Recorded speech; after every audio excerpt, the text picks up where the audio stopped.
Airline crew humiliated a black couple in first class. Moments later, the FAA walked in. Hello everyone, before we begin today's video, I need your help. We've noticed that the channel is losing traction, and subscribing is one of the best ways you can help us. It's quick, free, and allows us to continue bringing you great content. Your support means everything. Let's keep this channel growing collectively. Where are you watching from? Drop your city or country in the comments below. Thank you very much. Now, let's get back to the story. You people don't belong up here. The words sliced through the quiet cabin like a slap wrapped in politeness. A row of heads turned. First class wasn't loud, but it was listening. The stewardess, Nicole, mid-30 seconds, perfect posture, cold smile stood over them with the authority of someone who thought politeness was proof of superiority. Across from her, Malik and Jordan Williams Black, mid-40 seconds, both dressed business casual, quiet, calm, sat frozen. They weren't influencers or athletes. They were investors on their way to a meeting in D.C., but in that instant, none of that mattered. Nicole's tone said everything. They didn't fit the picture she had in her head of who paid for those seats. Before we continue, where are you watching from? Drop your city or country in the comments below. And if you believe in dignity and justice, hit like and subscribe. These stories spark change. And we're glad you're here. Now, back to Malik and Jordan. Malik's hand was steady on the armrest. Jordan's eyes flicked to the champagne cart, to the passengers pretending not to stare, then back to the flight attendant still blocking their row. Our tickets say 1 Ampere and 1B, Malik said evenly. Nicole tilted her head, her voice coated in fake sweetness. I'm sure it's a misunderstanding. She glanced toward the other crew member, Brian, tall, young, and visibly amused. We've had issues before, people printing their own passes to sneak into premium cabins. A couple in front exchanged looks. Someone chuckled quietly, trying to act like it wasn't cruel. Malik handed over his boarding pass without a word. Brian barely looked before smirking. That's cute. Real creative font choice. The words weren't loud, but they carried. Jordan inhaled slowly, steady but tight. That pass was scanned at the gate. We belong here, Brian shrugged. Then maybe the system glitched. Nicole folded her arms. I'll need to verify this with the captain. Until then, please move to row 10. Malik didn't move. His voice dropped an octave, calm but sharp enough to cut glass. We're not moving. The air in the cabin changed. Phones shifted. One man in 3 Amperes started recording, pretending to check his messages. Jordan reached for Malik's hand under the table. Let it go, she whispered. But her voice trembled not in fear, in disbelief. Nicole leaned in. Look, I'm trying to be kind. Don't make this harder. Malik met her eyes. You already did. Brian laughed once, under his breath. The sound hit harder than a shove.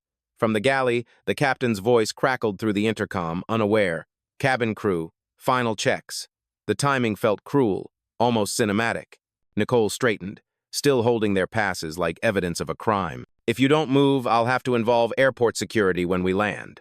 Malik looked past her, at the aisle, at the faces now frozen between sympathy and complicity. You're welcome to do that, he said quietly. Just make sure they bring the FAA too. They might want to know why your crew can't tell the difference between a boarding pass and bias. Jordan's voice was soft but steady. This isn't new, is it? Malik shook his head. No, it's just louder this time. The hum of the engines filled the silence that followed. The kind of silence that makes people realize what they just witnessed wasn't a misunderstanding, it was a mirror.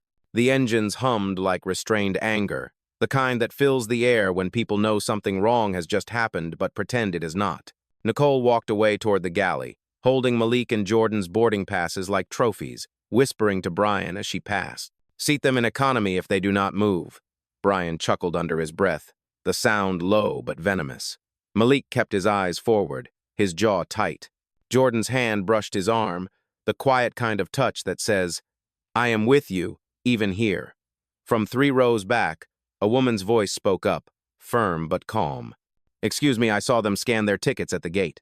It was Mia, a trainee flight attendant barely out of her 20s, standing with a kind of nervous courage that made her voice shake at first.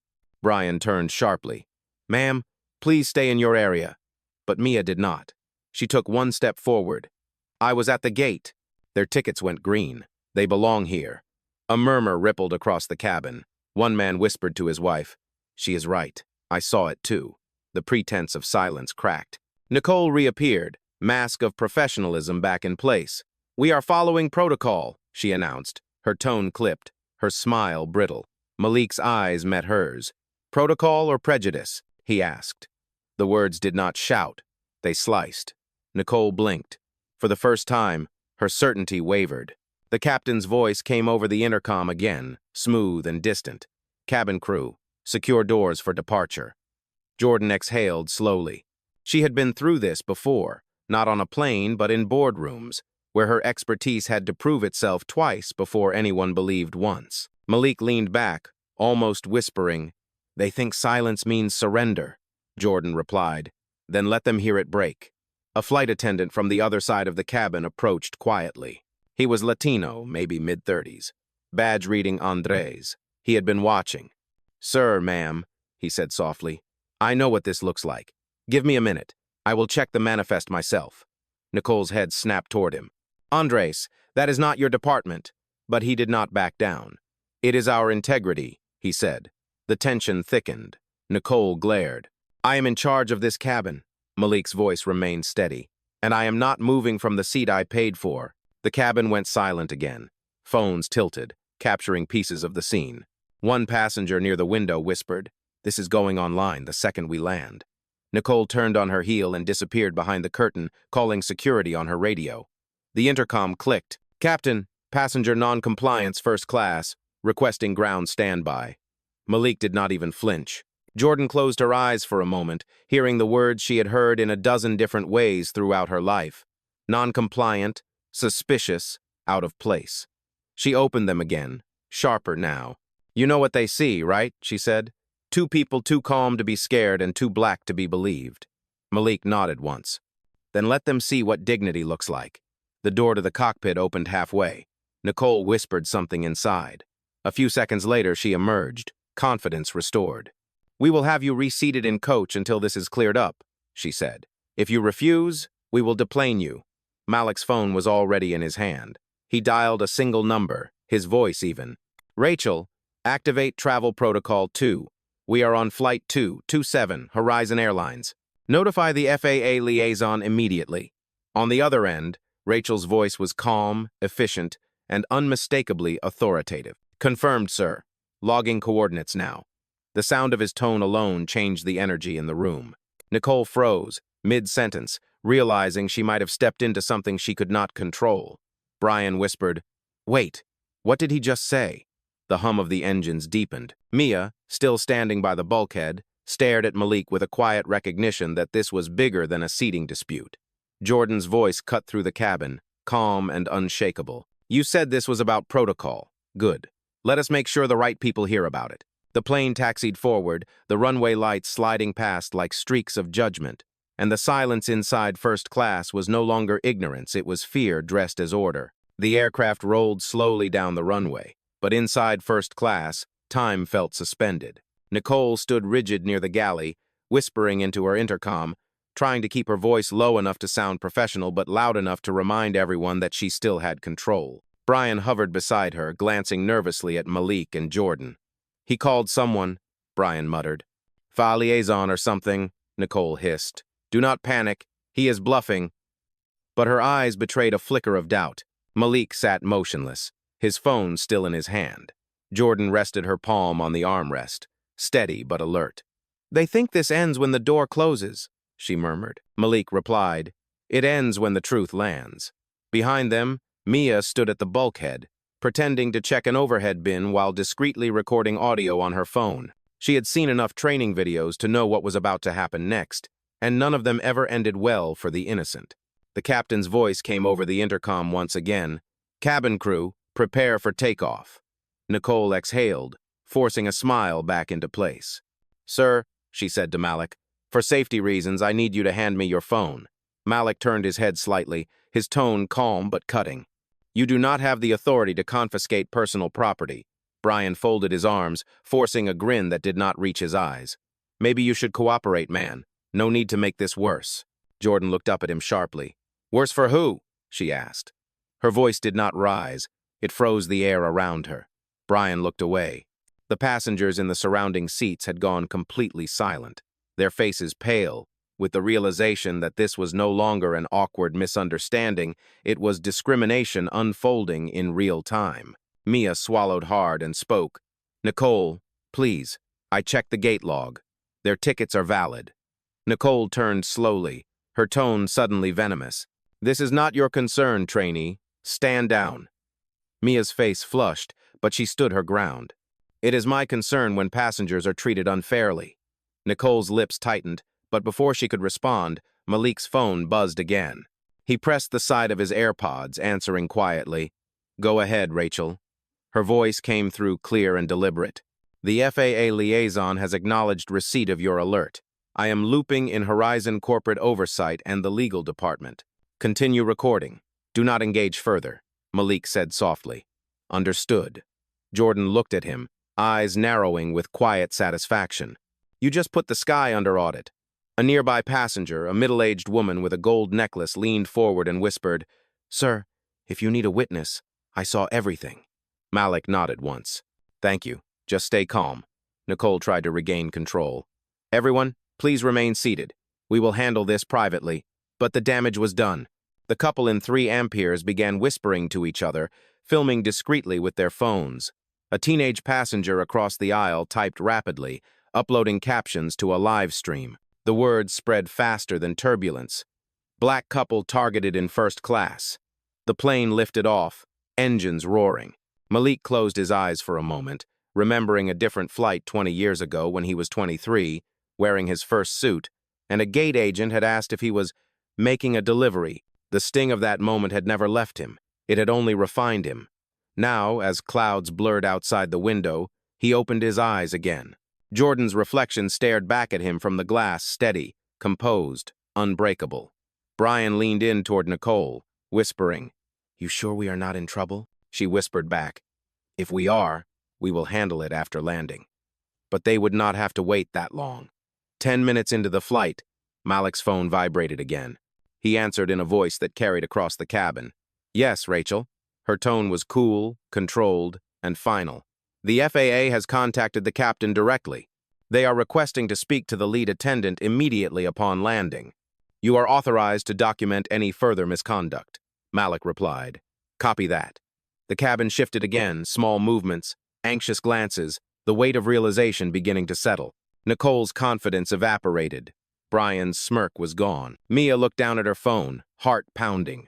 The sky outside was calm, but inside that aircraft, the storm had already begun. The plane sliced through the clouds at 32,000 feet, but inside the cabin, the air felt heavier than altitude could explain. Nicole stood near the galley, her posture rigid but her breathing uneven. She was rehearsing her excuses under her breath, words like policy, procedure, and miscommunication, as if they could erase what had already been seen and heard. Brian leaned against the wall, pretending to check the beverage list while his mind scrambled for a way to undo the damage. "You think they are serious about calling the FAA?" he whispered. Nicole's eyes darted toward Malik. "I do not know, but we stay in control until we land. Smile, stay calm, act superior." Her voice cracked slightly on that last word. Mia stood a few feet away, gripping a folded napkin in her hand, using it as a cover to hide the small phone still recording audio. She had never seen a senior attendant lose composure mid-flight, and now she was watching it unfold like a live training film gone wrong. Jordan leaned back in her seat, her tone low but steady. "Do you feel that?" she asked Malik. He looked up. "The shift?" She nodded. "The silence has changed. It is not ignorance anymore. It is guilt." He glanced around the cabin. Every passenger's expression had turned cautious, some sympathetic, others uncomfortable, all aware. The illusion of neutrality had cracked. Nicole stepped forward again, trying to reclaim her authority. "Sir, Mrs. Williams, I will ask you once more to lower your voices and respect the peace of the cabin." Malik raised an eyebrow. "Peace? You mean the silence that protects you?" The question hit like turbulence. Brian flinched. A man in 2C, an older white businessman, shifted in his seat and muttered, "He is right." Nicole's face flushed. "Excuse me, sir?" The businessman cleared his throat. "I said he is right. They did nothing wrong. You are the one escalating." The murmurs grew louder, a ripple of quiet dissent spreading through first class. Malik turned slightly toward the man. "Thank you for saying that." The man nodded once. "It was overdue." Jordan folded her hands, her voice calm but cold. "You see, it only takes one person to stop pretending." Nicole stiffened, glancing at Brian, but before she could speak, the intercom clicked. The captain's voice carried through, controlled but tense. "Lead attendant, please come to the cockpit." Nicole's face went pale. She glanced down the aisle, then at Malik, who sat with quiet composure. "Stay here," she told Brian, and disappeared behind the cockpit door. For several long seconds, the cabin was silent except for the steady hum of the engines. Jordan leaned closer to Malik and whispered, "She is realizing it now." The call reached the captain. Malik nodded slowly, and he reached the ground. Brian exhaled loudly, muttering, "This is ridiculous. You people are making a scene over nothing." Mia's head turned sharply. "You people?" she repeated. Brian froze, realizing his mistake. The passengers near him exchanged looks of disgust. Jordan's tone turned to steel. "That phrase right there," she said, "is why we are still having this conversation." Malik looked directly at Brian. "You think we made this about race? We did not. You did." Brian looked away, his throat dry, his posture shrinking. The cockpit door opened, and Nicole stepped out, her face drawn tight. Her eyes avoided Malik's. "The captain would like to speak with you after landing," she said stiffly. Malik's tone was polite but sharp. "Good. I would like to speak with him too." She nodded once, turned on her heel, and walked briskly to the galley. Jordan exhaled, her gaze fixed out the window. "They are unraveling," she said softly. Malik replied, "No, they are being seen." Down the aisle, Mia glanced at her phone screen. The recording timer blinked red 38 minutes, 42 seconds, and counting. Her heart pounded. She looked toward Malik and Jordan, then toward the passengers who had gone from silent observers to quiet witnesses. She realized something she would never forget. Dignity did not need to shout to be heard. It just needed to stand its ground. The plane had been in the air for less than an hour when the tension became unbearable. Nicole pretended to busy herself with the beverage cart, but her hands trembled as she poured a glass of water for a passenger who no longer wanted service. Every word, every movement, every silence felt recorded, observed, judged. Brian kept glancing toward Malik and Jordan, unable to hold eye contact for more than a second. The power dynamic had flipped, and he could feel it. Jordan sat upright, poised, her calm presence commanding the kind of respect that no uniform could demand. Malik looked out the window, the reflection of clouds sliding past his face. "It is strange," he said quietly, "how quickly courtesy collapses when skin becomes the excuse." Jordan's voice was measured but heavy. "They are not used to being questioned by someone who refuses to raise their voice." A soft tone chimed overhead, signaling the captain's announcement. "Ladies and gentlemen, this is your captain speaking. We have been contacted by the FAA. There will be an official inquiry regarding a reported incident on board. We ask that all passengers remain calm and cooperative upon landing." The cabin went silent. Nicole's hand froze on the cart handle, her face draining of color. Brian whispered, "They actually called the FAA?" Mia, still standing near the galley, whispered back, "You should start telling the truth before they ask for the footage." Nicole spun toward her. "You think you know how this works? You do not. You are a trainee." Mia did not flinch. "No," she said softly. "I am a witness." Jordan turned slightly in her seat, her tone calm but unmistakable. "There it is again, the next generation refusing to inherit your silence."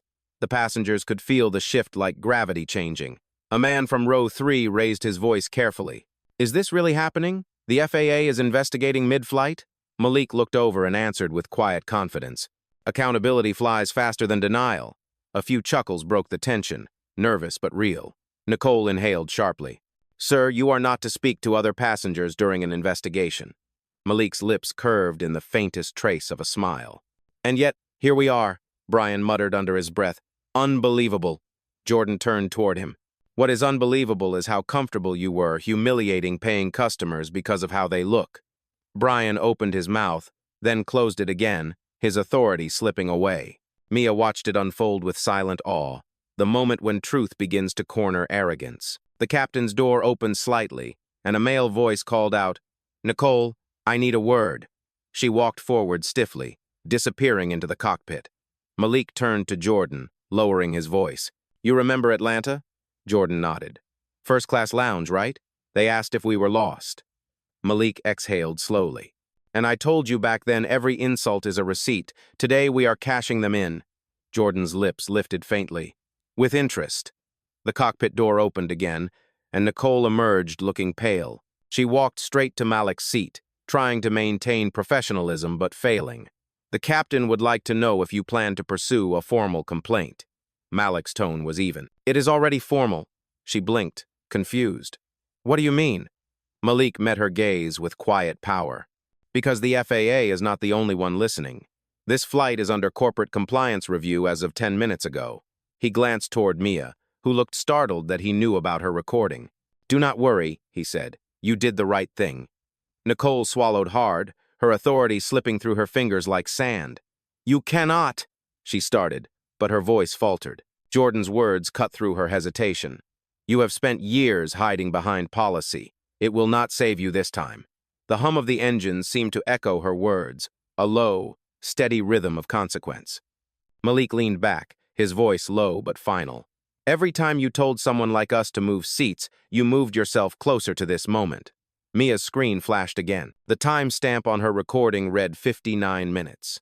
The truth had been airborne long enough. What was coming next would land harder than the plane itself. The seatbelt sign blinked quietly above them, but no one could look away from Malik and Jordan. The cabin had become a courtroom in the sky. Nicole stood near the galley, pale, whispering into her radio for guidance, but no voice came back. Brian's forced confidence had collapsed completely. His eyes were wide, darting between passengers who now looked at him the way a jury looks at a defendant. Mia stood still, her phone still recording, though now she no longer pretended to hide it. The truth did not need disguise anymore. Jordan turned toward Malik. "They thought this would end mid-air," she said quietly. Malik's voice was steady. "It will end when we land, but the reckoning has already begun." The captain's voice came over the intercom once more, measured but tense. "Ladies and gentlemen, we have received communication from ground control. FAA representatives will be waiting at the gate upon arrival in Washington, D.C. We ask that all passengers remain seated until instructed otherwise." A ripple of disbelief swept through the cabin. A woman in row 3 gasped softly. A man in row 4 muttered, "This is serious." Nicole froze. Her knuckles whitened around the beverage cart handle. "This is insane," she whispered, mostly to herself. Brian leaned toward her. "What do we do?" Nicole's voice broke. "We follow procedure." Malik looked up at her, calm but cutting. "The same procedure you used to humiliate us?" Nicole's eyes flickered with something like regret, though pride kept her from admitting it. "Sir, I was only following," Malik interrupted gently. "Bias dressed as procedure is still bias." Jordan's gaze held Nicole's. "You treated us like imposters in a space we paid to be in. That is not procedure. That is prejudice with paperwork." The words hung heavy in the air. A few passengers nodded subtly. Mia swallowed hard, her eyes glistening but steady. "You know," she said softly, "when I applied to work here, they told me the company stood for equality, but I have watched the opposite since my first day." Nicole turned sharply. "Be careful what you say, Mia." But Mia did not back down. "No," she said, her voice trembling but sure. "You should be careful what you do." The older businessman in 2C spoke up again. "She is right. You people have no idea how bad this looks." Nicole shot him a glare, but it no longer carried weight.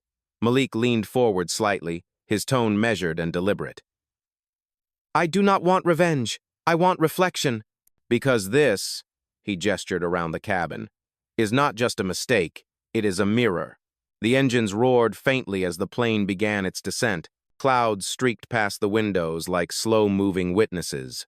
Jordan's eyes followed the horizon outside. "You know what is ironic?" she asked softly. "Every company claims diversity is their strength until they have to face it." Malik nodded. "That is why we stopped being silent. Silence never kept anyone safe, it only kept the wrong people comfortable." The intercom clicked again, this time with a softer tone. "Flight attendants, prepare for landing." Nicole forced herself to stand tall, adjusting her blazer with trembling hands. Brian remained silent, his confidence entirely gone. Mia slipped her phone into her pocket, the red recording light finally blinking off. She looked toward Malik and Jordan, her eyes filled with something that looked like hope. Malik gave her a faint nod, as if to say, "You are part of the change now." The wheels of the aircraft lowered with a heavy mechanical groan, the sound of inevitability. As the city lights of Washington, D.C. came into view, no one spoke. Even the hum of the engines felt muted. The truth had taken up all the space the silence once owned. Jordan reached for Malik's hand, squeezing it gently. "Ready?" she asked. He answered without looking away from the window. "Always." And as the runway lights grew closer, the tension inside that cabin became something else entirely. No longer fear, but justice, descending fast. The wheels hit the runway with a hard thud that echoed through the cabin like judgment. No one clapped. No one cheered. The descent into Washington, D.C. was silent, heavy with the weight of realization. Malik and Jordan sat upright, their hands intertwined, faces calm but unyielding. Nicole remained at the galley, her headset clutched in one hand, waiting for instructions that were not coming. Brian fidgeted with his tie, muttering under his breath, "This cannot be happening." But it was happening, and every passenger knew it. The captain's voice broke through the tension. "Ladies and gentlemen, welcome to Washington, D.C. For safety reasons, please remain seated until the aircraft comes to a complete stop. Federal Aviation Administration representatives will be boarding shortly. Cooperation from all passengers and crew is appreciated." The sound of those words rippled through the cabin like a verdict. Nicole's composure crumbled. She turned to Brian, her voice trembling. "They are actually coming on board." Brian's throat tightened. "For us?" Nicole did not answer, but her silence confirmed it. Jordan adjusted her seatbelt, her tone soft but sharp enough to cut through the quiet. "They spent years ignoring people like us on the ground. Looks like they will have to face us in the air." Malik smiled faintly. "Poetic, isn't it?" As the aircraft slowed to a crawl, two men in dark navy suits appeared outside the window near the gate. Their jackets bore the FAA insignia. They were not smiling. Passengers leaned toward the windows, whispering. Phones began to record again. Nicole's radio crackled, but the sound that came through was not from the captain, it was from the ground control channel. "Horizon Flight 227, this is FAA operations. Hold position. Do not deplane passengers until instructed." Nicole's stomach dropped. Brian looked around nervously. "What does that mean?" Nicole exhaled shakily. "It means they are already watching." The seatbelt sign went off, but no one moved. The cabin had turned into a scene from a documentary still, tense, historical. The front door opened with a hiss. Two FAA officers stepped in, followed by a man wearing a gray suit and an ID badge that read, "Horizon Corporate Oversight." He looked directly at Nicole. "Are you the lead flight attendant?" She nodded weakly. "Yes, sir." "You will come with us," he said. "Now." She hesitated, glancing toward Malik and Jordan, but the officer's tone left no room for argument. "Now, Miss Harris." She followed them down the aisle, her heels clicking against the floor like an unwanted metronome. Brian tried to follow, but the corporate investigator raised a hand. "You will wait here. We will call you when ready." Brian sank into a jump seat, eyes blank. Malik leaned toward Jordan. "I told you," he whispered. "The air always carries the truth higher than the lies." Jordan smiled, but it was not triumph. It was relief. "It feels different when justice walks in quietly, doesn't it?" she said. The passengers began murmuring, snippets of admiration and disbelief passing between them. One woman whispered, "I have never seen anything like this." Another replied, "About time somebody did something." Mia stood frozen by the galley, unsure if she should move. Malik turned to her and said softly, "Thank you for not looking away." Her voice trembled. "I just did what was right." "That," Jordan said, "is the point." Outside, the officers escorted Nicole onto the jet bridge where airport security and FAA investigators waited. Cameras from passengers' phones caught glimpses through the open door. The truth that had been whispered in the air was now visible to the world. Back inside, the captain stepped out of the cockpit, removing his hat. He looked directly at Malik and Jordan. "I did not know," he said quietly. Malik met his gaze. "That is the problem." The captain nodded, his expression tight with shame. "It will not happen again." Jordan's eyes softened. "Make sure of that." The engines powered down, the cabin lights brightened, and for the first time since takeoff, every passenger exhaled. The storm was not over, but it had landed. The jet bridge was silent except for the sound of Nicole's footsteps as she was led away by the FAA officers. The passengers inside the plane watched in uneasy stillness, some filming, others simply absorbing the gravity of what they had witnessed. Jordan's reflection in the window looked calm, but her pulse raced. Malik sat forward slightly, his eyes following the officers until they disappeared from view. The investigator in the gray suit turned back toward the cabin. "Ladies and gentlemen, thank you for your patience. We will be interviewing passengers briefly before deplaning. Please remain seated until your row is called." His voice was steady, professional, but the tension in his jaw gave him away. He was angry not at the passengers, but at the situation his company now faced. Mia approached cautiously, her hands still clasped in front of her. "Sir," she said quietly, "I have recordings from the cabin, timestamps included." The investigator looked at her, surprised. "Recordings?" "Audio and partial video," she confirmed. "From before takeoff through landing." He nodded once, almost in disbelief. "You just saved us a week of denials," he said. "We will collect it shortly." He turned to Malik and Jordan. "Mr. and Mrs. Williams, the FAA will speak with you first. After that, corporate legal will meet you in the terminal conference suite." Malik stood, composed but firm. "We appreciate that," he said. Jordan rose beside him. "We have nothing to hide."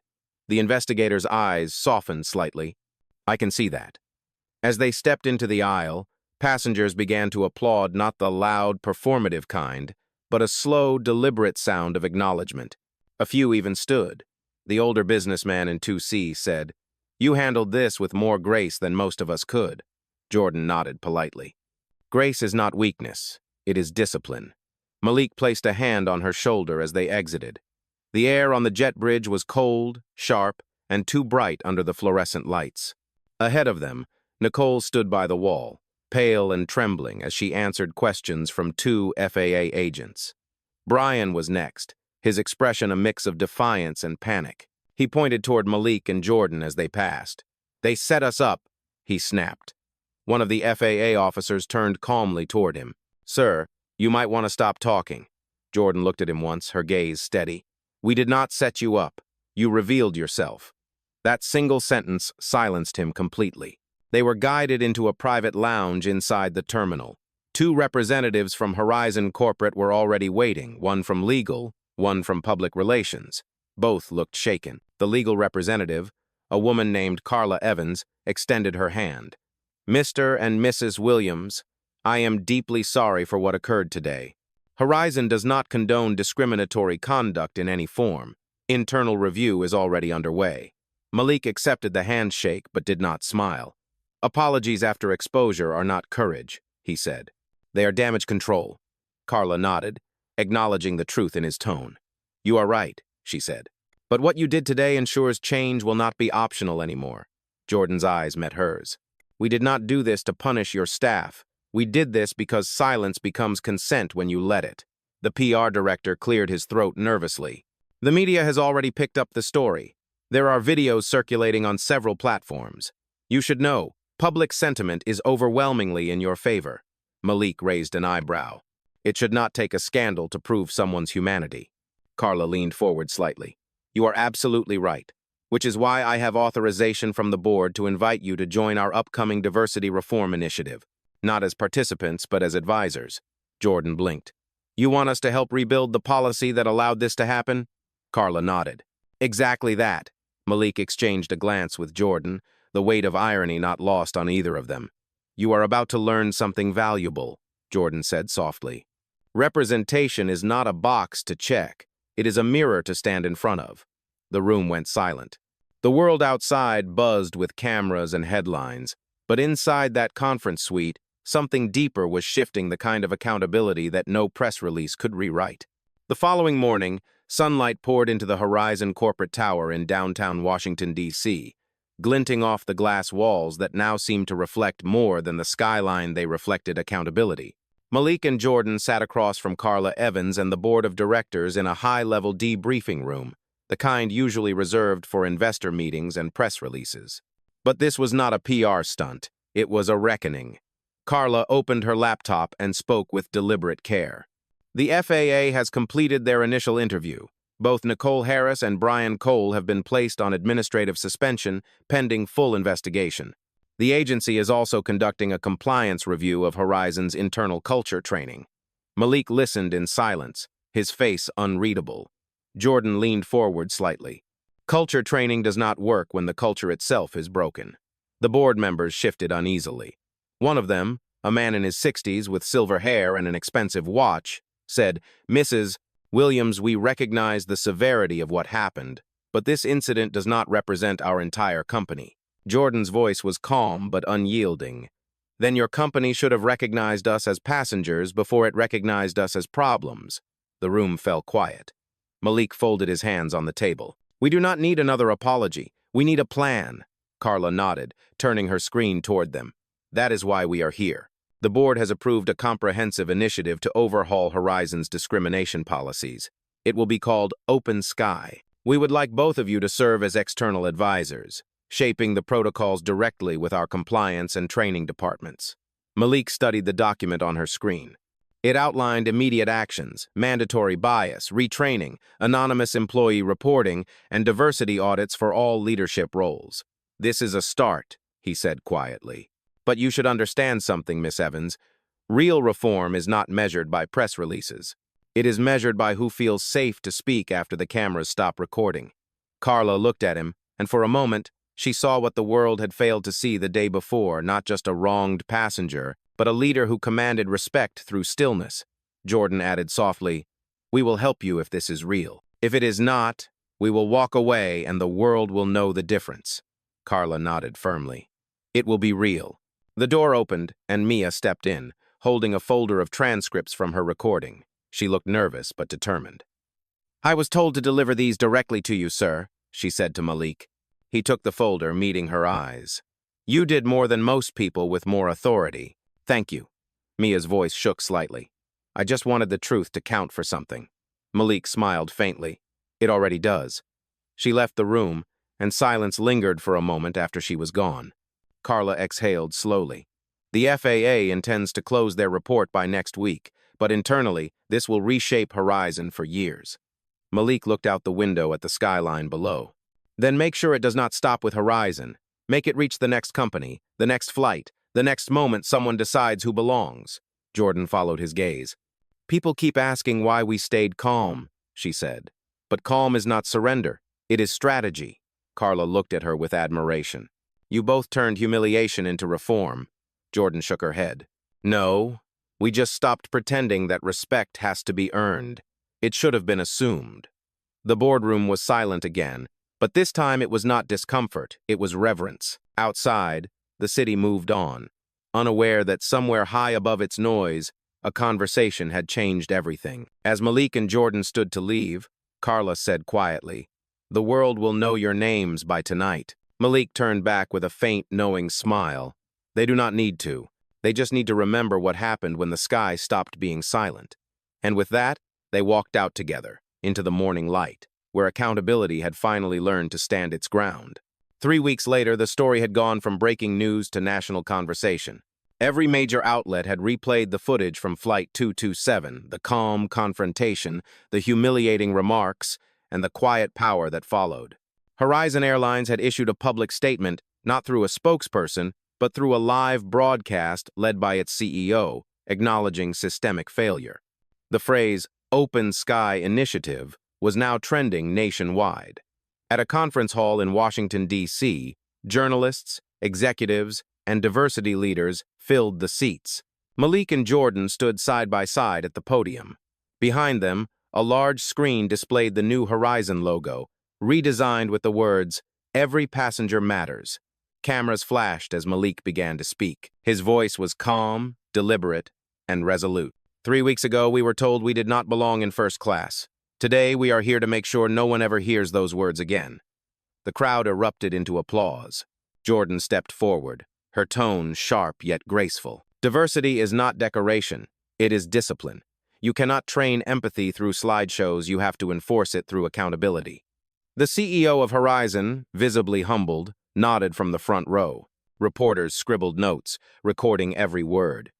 "What happened on that flight," Malik continued, "was not an isolated act of ignorance. It was the result of years of unchecked behavior disguised as procedure. But we are not here to dwell on what was done to us. We are here to show what can be built from it. The audience grew silent again, hanging on his every word. Change, he said, is not loud. It is consistent. It is written into policy, lived through action, and proven in how people are treated when no one is watching. He turned slightly toward Jordan. That is why my wife and I have accepted Horizon's invitation to advise the Open Sky Initiative not for recognition, but for results. Jordan took the microphone, her gaze unwavering. When we boarded that plane, we were passengers. When we landed, we were witnesses. But today, we are architects. We are building the version of fairness that our children deserve to inherit. The applause that followed was not just supportive, it was emotional, the kind that carried gratitude and reflection. Mia, now standing among the new trainee staff in the audience, wiped a tear from her eye. Her name tag gleamed under the lights. Mia Reyes, Safety and Ethics Officer. Malik noticed her and gave a small nod of acknowledgement. She smiled back, understanding without words that courage can rewrite entire systems. After the conference, reporters crowded around them in the lobby. One asked, "Mr. Williams, did you ever imagine that what started as discrimination would lead to this?" Malik smiled faintly. "No one imagines being humiliated," he said, "but you can decide what to do with it once it happens." Another reporter turned to Jordan. "Mrs. Williams, do you forgive them?" Jordan's response was steady. "Forgiveness is not forgetting. It is choosing to move forward without carrying their ignorance with us." Outside, the media vans lined the streets. Protesters held signs that read, "Respect has no seat class," and "Bias has no altitude." News anchors called the event a turning point in corporate accountability. Later that night, Malik and Jordan sat on their balcony overlooking the city, the same skyline that once looked indifferent, now glowing with possibility. Jordan exhaled. "Do you think it will last?" she asked. Malik looked at her, his expression thoughtful. "It will," he said. Because this time, it was not just a story, it was proof. They sat in silence as the city hummed below, and somewhere across the country, thousands of passengers boarded planes, unaware that two people's quiet defiance had changed the standard for everyone. Justice, finally, had learned to fly. 3 weeks later, the story had gone from breaking news to national conversation. Every major outlet had replayed the footage from Flight 227, the calm confrontation, the humiliating remarks, and the quiet power that followed. Horizon Airlines had issued a public statement, not through a spokesperson, but through a live broadcast led by its CEO, acknowledging systemic failure. The phrase "Open Sky Initiative" was now trending nationwide. At a conference hall in Washington, D.C., journalists, executives, and diversity leaders filled the seats. Malik and Jordan stood side by side at the podium. Behind them, a large screen displayed the new Horizon logo, redesigned with the words, "Every passenger matters." Cameras flashed as Malik began to speak. His voice was calm, deliberate, and resolute. 3 weeks ago, we were told we did not belong in first class. Today, we are here to make sure no one ever hears those words again. The crowd erupted into applause. Jordan stepped forward, her tone sharp yet graceful. Diversity is not decoration. It is discipline. You cannot train empathy through slideshows, you have to enforce it through accountability. The CEO of Horizon, visibly humbled, nodded from the front row. Reporters scribbled notes, recording every word. "What happened on that flight," Malik continued, "was not an isolated act of ignorance. It was the result of years of unchecked behavior, disguised as procedure. But we are not here to dwell on what was done to us. We are here to show what can be built from it." The audience grew silent again, hanging on his every word. "Change," he said, "is not loud. It is consistent. It is written into policy, lived through action, and proven in how people are treated when no one is watching." He turned slightly toward Jordan. "That is why my wife and I have accepted Horizon's invitation to advise the Open Sky Initiative not for recognition, but for results." Jordan took the microphone, her gaze unwavering. "When we boarded that plane, we were passengers. When we landed, we were witnesses. But today, we are architects. We are building the version of fairness that our children deserve to inherit." The applause that followed was not just supportive, it was emotional, the kind that carried gratitude and reflection. Mia, now standing among the new trainee staff in the audience, wiped a tear from her eye. Her name tag gleamed under the lights. Mia Reyes, Safety and Ethics Officer. Malik noticed her and gave a small nod of acknowledgement. She smiled back, understanding without words that courage can rewrite entire systems. After the conference, reporters crowded around them in the lobby. One asked, "Mr. Williams, did you ever imagine that what started as discrimination would lead to this?" Malik smiled faintly. "No one imagines being humiliated," he said. "But you can decide what to do with it once it happens." Another reporter turned to Jordan. "Mrs. Williams, do you forgive them?" Jordan's response was steady. "Forgiveness is not forgetting. It is choosing to move forward without carrying their ignorance with us." Outside, the media vans lined the streets. Protesters held signs that read, "Respect has no seat class," and "Bias has no altitude." News anchors called the event a turning point in corporate accountability. Later that night, Malik and Jordan sat on their balcony overlooking the city, the same skyline that once looked indifferent now glowing with possibility. Jordan exhaled. "Do you think it will last?" she asked. Malik looked at her, his expression thoughtful. "It will," he said. Because this time, it was not just a story, it was proof. They sat in silence as the city hummed below, and somewhere across the country, thousands of passengers boarded planes, unaware that two people's quiet defiance had changed the standard for everyone. Justice, finally, had learned to fly. 6 months later, the world had changed in ways no one expected. The Open Sky initiative had spread beyond Horizon Airlines. Other carriers, corporate offices, and even government agencies had begun to adopt the new framework. Training programs became more than checklists. They turned into accountability systems with measurable results. The footage from Flight 227 was now studied in leadership courses, not as a scandal but as a case study in composure, bias, and reform. Malik and Jordan had returned to their work quietly, turning down interviews and documentaries. They never wanted fame. They wanted fairness. Yet everywhere they went, people recognized them. At airports, strangers stopped to say thank you. At conferences, young employees introduced themselves with tears in their eyes, saying they had finally felt seen. Malik always responded with humility. "We did not start a movement," he would say. "We reminded people what respect should have looked like all along." One spring morning, as they prepared for another board meeting in New York, Malik's phone buzzed with a message from Mia Reyes. She was now head of ethics training at Horizon. Her text read, "FAA just cleared the final audit. Horizon passed with full compliance. 0 discrimination complaints in 3 months. We did it." Jordan smiled as she read over his shoulder. "She is proof that change sticks when you empower the right people." Malik nodded. "And it started because she refused to stay quiet." Later that day, they arrived at the New Horizon headquarters, a space redesigned to reflect transparency, open glass offices, inclusive imagery, and a plaque near the entrance engraved with the words, "Every passenger matters." Beneath it, smaller text read, "Inspired by Malik and Jordan Williams." Jordan stopped to look at it. "We never asked for that," she said softly. Malik smiled. "We did not have to. They needed it there more than we did." In the meeting room, Carla Evans presented a new report. Since the initiative began, customer satisfaction among minority travelers has increased by 60%. Employee complaints about bias have dropped dramatically. And the FAA has adopted parts of our model for their national protocol review. Malik looked around the table. "That is progress," he said. "But do not mistake silence for success. Keep listening." Carla nodded, writing down his words. After the meeting, as they left the building, a group of New Horizon interns was taking a tour. One young woman called out nervously, "Mr. Williams, Mrs. Williams, could we get a picture?" Jordan laughed softly. "Only if you promise to tell the next generation why this moment mattered." The interns gathered around them, snapping photos that would one day hang on office walls as symbols of courage and reform. As they walked toward the car, Jordan looked up at the clear sky above Manhattan. "It feels different now," she said. Malik followed her gaze. "The sky?" She nodded. "Yes.